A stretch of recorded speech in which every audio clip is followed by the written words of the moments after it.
What's going on, collectors? Optical 20 back for another video review. This time it's Star Wars Han Solo from the movie The Force Awakens, and you can order this figure at bigbadtoystore.com. Just click the link down below. I do apologize in advance because as you can see, I'm gonna jump into the accessories part.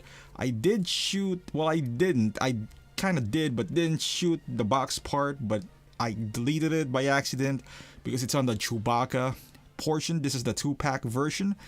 I don't have the just the box for Han Solo, but hey, if you really want to see the box, just watch my video. I'll put the link down below. But as far as accessories, as you saw now, as you can see now, this guy comes with a lot of hands, some gloved hands for his alternate outfit.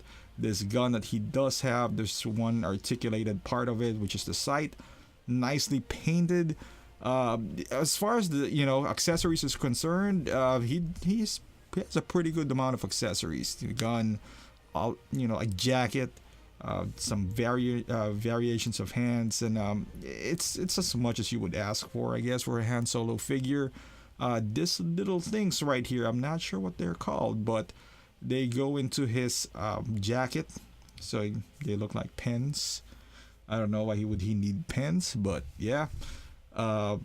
If for the price that you can get this for, and so far, at least outside of eBay, I'm sure you can buy this on eBay, but outside of eBay, Big Bad is offering this for $520 with a $200 store credit back, which is a great deal if you ask me, because technically the 2-pack between him and Chewbacca is coming out at around $320. Their shipping is $4, so I'm not even gonna factor that in. Now, if you're one of those states who pay taxes, like myself, just recently, they passed that bill, then you add 6% to it. But still, let's not take that into account, because unless you're buying it from an individual, you're always going to pay taxes anyway. If you're one of those states, it's again $320. And you got this figure. We're just looking at him from top to bottom. The figure itself looks phenomenal. The outfit is great. As you can see here, his jacket is made out of this thin leather, I suppose. There's, as far as I know, there's no wires on the jacket whatsoever, so it's like just draping nicely. The material that they used is not thick, so you can move him around without the fear of, or not even fear, or hindering any articulation as far as his shoulders and whatnot. Of course, you got to move things around, because even as a real person, if you're wearing a tighter jacket or skinny jeans, for example, you're gonna have some difficulty moving. I know I tried skinny jeans, it's just not gonna work out for me. But despite that, like with this guy, he's not wearing any skinny jeans, by the way, but there's no hindering and any articulation with his arms or legs or knees or anything like that. He does come with this, you saw right there, the holster, and his boots is a nice material as well. Typically, I'm used to just Hot Toys, just sculpted plastic boots, but this guy is actually like pleather all the way down, and then at the bottom that kind of changes. It's not an actual boot anymore, but as you can see here, even his belt has a lot of details in it. And this is his holster. This is magnetic, so you can just kind of push in the gun. You gotta put a little force in it, but not too much. And as far as the head sculpt, I mean, one of Hot Toys', I would say, finest works so far. The first Han Solo, I did have that figure. Was okay. It wasn't spot on, but it wasn't bad either. But this guy, there's something about like older faces that Hot Toys just excels on. With Mandarin, I love that sculpt, even though it's older.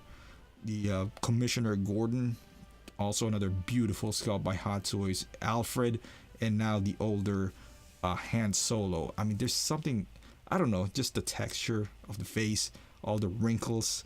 They just capture it, man. It's just a beautiful transition to a figure. The hair, the sculpting of the hair is phenomenal as well. No one can, with the hair, I've had a lot of 1/6 in my collection, different companies. I can say clearly that as far as eyes, no one can touch Hot Toys when it comes to eyes, and I would say hair.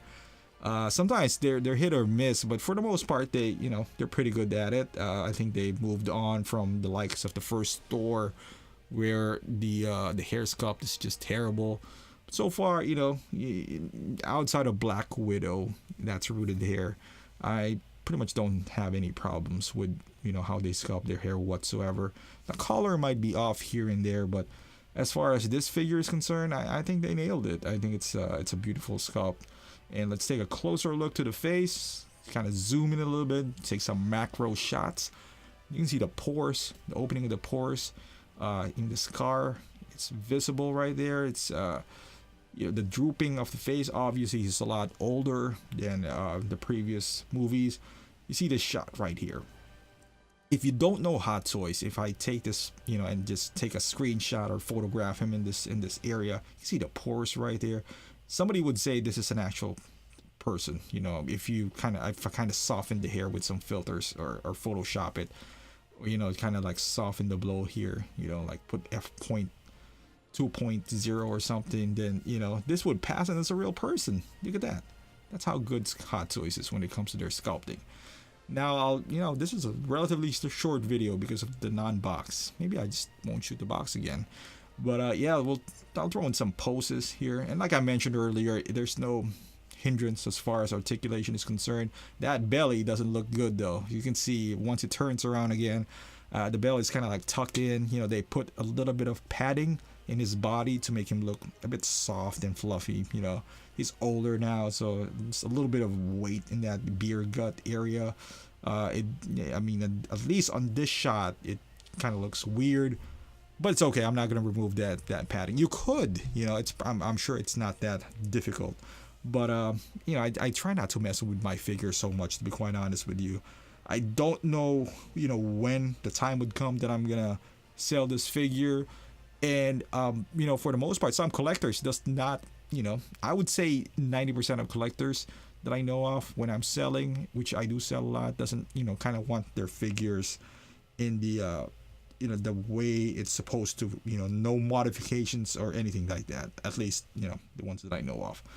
And here he is holding Chewbacca's crossbow. Nicely done right here. I'm not gonna put him in any weird dynamic poses. He's older here, so I'm not gonna put him. Plus, it's Han Solo is not Spider-Man anyway. But you could. Hey, if you want to put him in dynamic poses, there's no fear of flaking or leaving some marks in here, kind of like the new Spider-Man, the Iron Spider-Man. So pose away, no restrictions whatsoever. You don't need to put him in a museum pose. But his signature pose is really, kind of like the one-handing of his gun. And here he is in the alternate costume or outfit, jacket on. Kind of reminds me of Alice from my older, figure from Resident Evil, which I sold a while back. So I'm not gonna put him in this. It's nice that they included this alternate look, although it just doesn't really scream Han Solo to me. It's a scene in the movie which I might recreate once it starts snowing outside, which it's close. We're in November, so I might throw this in once or twice, so I just take some pictures. I would have never bought this figure, honestly, had it been for the Big Bad Toy Store. It's an amazing figure, don't get me wrong.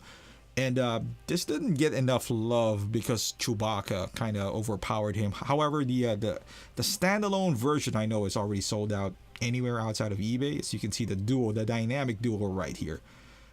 That looks beautiful still. That Chewbacca of mine, not too shabby. Not too bad, because even for the price that I paid for, I guess that's why I can take it a little bit. Maybe if I paid the full price of this, it might have hurt. But for $320, because I would assume that Han Solo, I haven't checked eBay yet, but I'm assuming that he's going for at least $200 right now on eBay. And look at this, father and son. So going back to the topic, if he's going for $200, so that means you're paying $120 for Chewbacca. Which I don't care how much you hate Chewbacca, if he doesn't even look like that. For $120, I get it, because it's still a pop culture icon. So no one can deny it. Even if you don't like Star Wars, most people know who Chewbacca and Han Solo are. So with that alone, they're just a standout in your collection. Now, if somebody does collect Hot Toys, they would notice that your Chewbacca looks like Grinch. But if if they're not really into Hot Toys, or they would easily recognize it as Chewbacca. But I talk about Chewbacca. This is about Han Solo. But this figure is phenomenal. He looks great. The head sculpt is, I would say, spot on. I would say 10 out of 10. The figure itself, no restrictions as far as movement. Accessories are great, so highly recommend, especially for the price. If you are gonna pick them up, don't go to eBay. Just go to Big Bad, fork out an extra $120 and get that Chewbacca too. Show him some love. But yeah, thank you for watching, guys. I know this figure is old, but hopefully that helps you out if you're from the fence of buying him. So thank you for watching. Please subscribe to my channel if you haven't done so, and I'll see you guys in the next review.